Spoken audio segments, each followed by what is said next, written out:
August 9న civil society తలదించుకునే విధంగా కోల్కతాలో 31-year-old doctor rape and murder జరిగింది.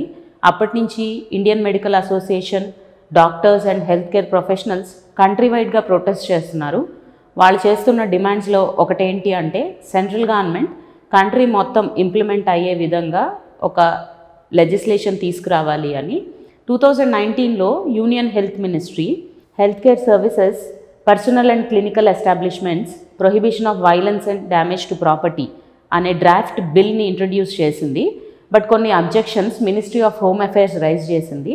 ఆ అబ్జెక్షన్స్ ఏంటి అంటే health and law and order state subject, and also ఇట్లాంటి లెజిస్లేషన్ ఇంప్లిమెంట్ చేస్తే వేరే ప్రొఫెషనల్స్ కూడా సిమిలర్ లెజిస్లేషన్స్ అడుగుతారు అని చెప్పి అబ్జెక్షన్స్ రేజ్ చేయడంతో ఈ బిల్ ముందుకు కదలలేదు.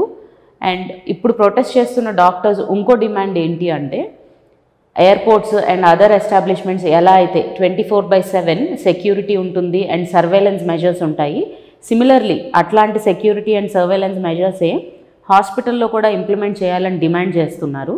ఇండియాలో 26 స్టేట్స్ అండ్ యూనియన్ టెరిటరీస్లో డాక్టర్స్ మీద అటాక్స్ని ఆపడానికి లాస్ ఉన్నాయి.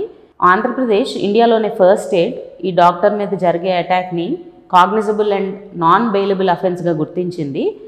ఇంటర్నేషనల్లీ డెవలప్డ్ కంట్రీస్లో ఇంప్లిమెంట్ అవుతున్న కోడ్ గ్రే ప్రోటోకాల్ని కేరళ రీసెంట్గా ఇంప్లిమెంట్ చేసింది. ఈ ప్రోటోకాల్ ప్రకారం ఎవరైనా పేషెంట్తో పాటు వచ్చిన రిలేటివ్స్ కానీ అటెండెంట్స్ కానీ వైలెంట్ బిహేవియర్ చూపిస్తున్నప్పుడు ఈ ప్రోటోకాల్ ప్రకారం సెక్యూరిటీ అలర్ట్ అవుతుంది అండ్ ప్రివెంటివ్ మెజర్స్ తీసుకుంటారు. కోల్కతా రేప్ అండ్ మర్డర్ కేసుని ఆల్రెడీ సిబిఐ ఇన్వెస్టిగేట్ చేస్తుంది. సుప్రీంకోర్టు కూడా సువోమోటో కాగ్నిజెన్స్ తీసుకొని ఒక టాస్క్ ఫోర్స్ని ఫామ్ చేసింది.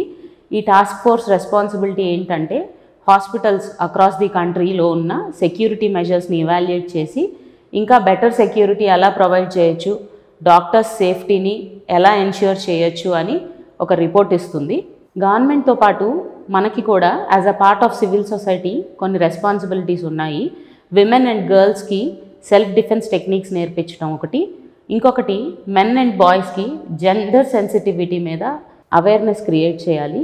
ఎప్పుడైనా డీవియంట్ బిహేవియర్ బాయ్స్లో చూసినప్పుడు పేరెంట్స్ దాన్ని తగ్గించడానికి అప్పటికప్పుడే నెససరీ స్టెప్స్ తీసుకోవాలి.